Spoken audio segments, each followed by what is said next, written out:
Capricorn, ठीक है। Capricorn sign जो है वो रूल्ड बाय सैटर्न है, और हालांकि यहाँ पे कैप्रिकॉन जो है वो 10th साइन फ्रॉम एरीज है, तो करियर के मामले में Capricorn can be of great help to Aries, ठीक है।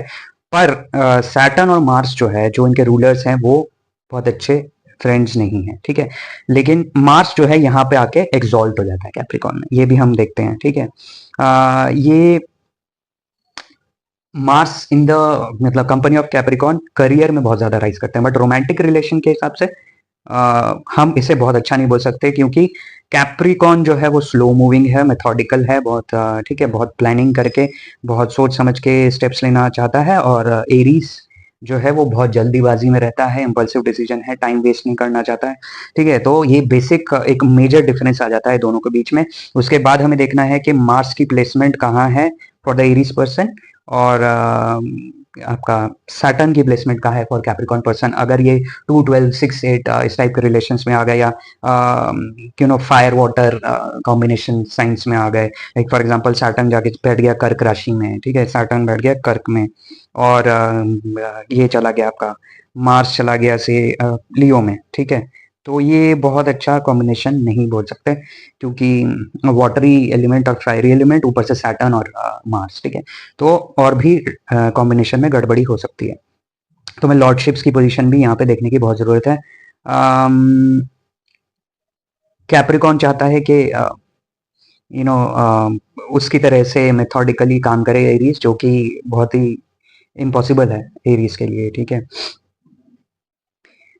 सेक्सुअल कंपैटिबिलिटी इनमें काफ़ी अच्छी होती है, ज़्यादातर देखा गया है, पर हम देखते हैं कि ये कंपैटिबिलिटी, सेक्सुअल कंपैटिबिलिटी ज़्यादा होने की वजह यही है कि मार्स जो है वो कैप्रिकॉन में आके एग्जॉल्ट होता है, तो मार्स बहुत हाईली पैशनेट हो जाता है, और ठीक है। तो एरीज वाले पर्सन और कैप्रिकॉन के बीच में जो फिजिकल इंटीमेसी है वो बहुत अच्छी रहेगी। जो बेसिक जो पर्सनैलिटी डिफरेंस है वो है, एक इम्पल्सिव है और एक बहुत ही प्लान वे में और स्लो वे में करेगा, तो वहीं पे मेजर डिफरेंस होने के कारण ये रिलेशन भी बहुत अच्छा रिलेशन नहीं बोल सकते।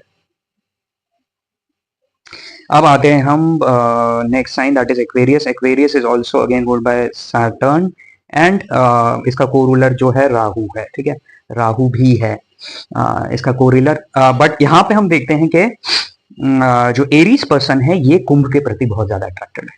अब ये मेष लगन हो सकता है, मेष में आपका सन हो सकता है, ठीक है, मेष में आपका मून हो सकता है, और सामने वाले का सेम प्लैनेट या सेम लगन एसेंडेंट एक्वेरियस में हो, ठीक है। तो एरीज जो एक ही के प्रति बहुत ज्यादा ऑब्सेस्ड हो सकता है वो है एक्वेरियस के प्रति।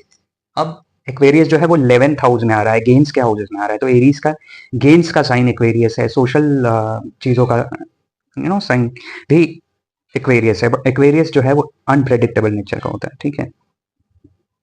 और एरीज का क्या है, वो इम्पल्सिव है, कब क्या रूप एकदम से धड़ाम से रिएक्ट कर जाए, उससे दिक्कतें आ सकती हैं। एक्वेरियस बहुत करेजियस है, एरीज भी करेजियस है।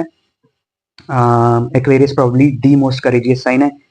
द रीजन इज के थर्ड हाउस में हमारा एरीज आ रहा है, ठीक है, थर्ड हाउस में एरीज आ रहा है। एक्वेरियस से हम करें 3 हाउस है काउंट करें तो मेष की संगति में आके मेष जो है वो काफी गेन ले सकता है, बट एक्वेरियस को लग सकता है कि मेष वाला पर्सन उससे बहुत ज्यादा काम करवा रहा है, क्योंकि थर्ड हाउस में मेष आ रहा है, ठीक है। उसके साथ साथ हम देखते हैं कि टेम्परमेंटल डिफरेंसेस हो सकती हैं।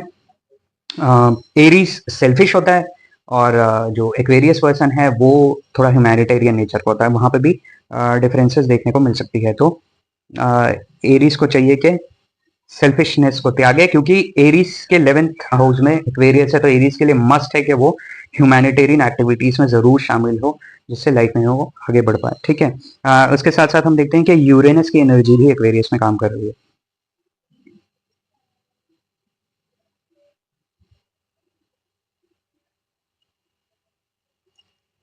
सैटर्न, यूरेनस और राहु मिलके क्या करते हैं, थोड़ा सा कंफ्यूज्ड दिमाग क्रिएट कर सकता है एक्वेरियस के मामले में, और वो अगेन कंफ्यूजन के कारण लेट डिसीजंस लेना या इनडिसीजन के मरीज हो सकते हैं।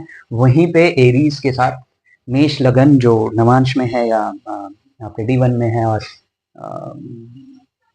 बहुत ज्यादा मिसमैच हो जाता है, ठीक है, कंफ्यूजन्स और doubts leading to no actions, ठीक। और एरीज चाहिए कि फटाफट हमने डिसीजन ले लिया है, एक्शन लेना है। यहाँ पे मेजर डिफरेंसेस होने के कारण ये रिलेशन थोड़ा सा डामाडोल है, but it is better than Capricorn मैं कहूंगा, क्योंकि मेष का जो अट्रैक्शन है वो बना रहता है कुंभ के प्रति।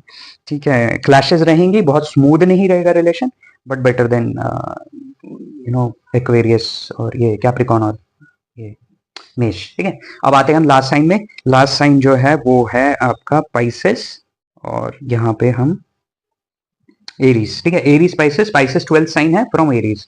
ठीक है, तो पाइसेस जो है एक एलूफ रहने वाला, आइसोलेटेड रहने वाला, अपने में रहने वाला, रोमांटिक, ठीक है, रोमांटिक साइन है, बहुत ही क्रिएटिव साइन है, बहुत ही आर्टिस्टिक साइन है, इंट्यूटिव साइन है। ठीक है, और एरीज क्या है, एक्शन ओरिएंटेड है, फिजिकल चीजों पे ज्यादा ध्यान देता है, बाहर आना जाना ज्यादा पसंद करता है। तो यहाँ पे डिफरेंसेस काफी हो जाती है। मार्स वाला पर्सन यहाँ पे एग्रेसिव है, यहाँ पे ये पैसिव है। ठीक है, और अपने आप को एक आइसोलेट रख के शांत चीजों में रखने की आदत हो सकती है, ड्रीम वर्ल्ड में रहने की आदत हो सकती है, जो कि एरीज को बिल्कुल नापसंद होगा। ठीक है, पाइसेस जो है वो नेपच्यून, केतु और जुपिटर, इन तीनों प्लैनेट्स का प्रभाव रहता है हमारे पाइसेस इंडिविजुअल में।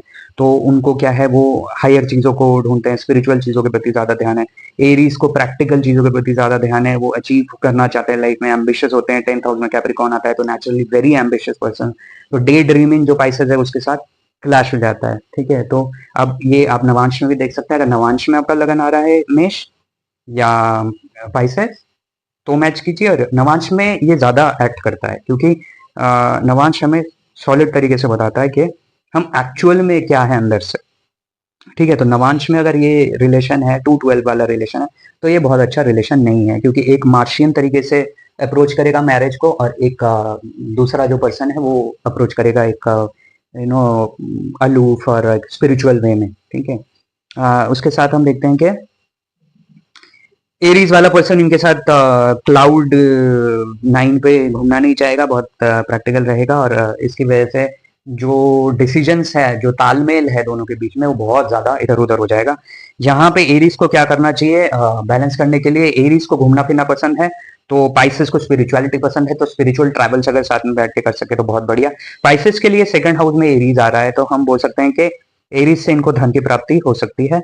धन के लिए ये लगन आपके लिए अच्छा रहेगा। ठीक है, एरीज के लिए उतना अच्छा नहीं रहेगा, एक्सपेंडिचर के हाउस में जा रहा है साइन। तो यहाँ पे हम बोल सकते हैं कि लड़की अगर पाइसेस की होती है और लड़का एरीज का होता है तो ज्यादा अच्छा यहाँ पे फिर भी चांसेस हैं, क्योंकि जुपिटर रूल्ड है, मार्स रूल्ड है, दोनों फ्रेंड्स हैं। ठीक है, अदरवाइज इश्यूज यहाँ पे, दिक्कतें बहुत ज्यादा हो सकती है। मैंने देखा भी है कि अगर 7th हाउस यहाँ पे एफ्लिक्टेड है, वीनस भी अगर afflicted, even I have seen के वीनस जाके यहाँ पे बैठा हुआ है, एग्जॉल्टेड है, लेकिन जो यहाँ पे एक्सिस आ गया, वो यहाँ पे केतु आ गया, यहाँ पे राहु आ गया, तो ये थोड़ा सा कार्मिक रिलेशन है, और यहाँ पे जो सेपरेशन और इश्यूज के चांसेस बहुत ज्यादा बढ़ जाते हैं सामने वाले के चार्ट में भी अगर ये गड़बड़ी देखने को मिल जाती तो आशा है कि ये वीडियो पसंद आया। वीडियो पसंद आया तो लाइक, शेयर और subscribe to the channel, comment कर दीजिएगा, इस वीडियो के बारे में कमेंट कीजिएगा कैसी लगी वीडियो को, और जितना आप इसको शेयर करेंगे उतना अच्छा।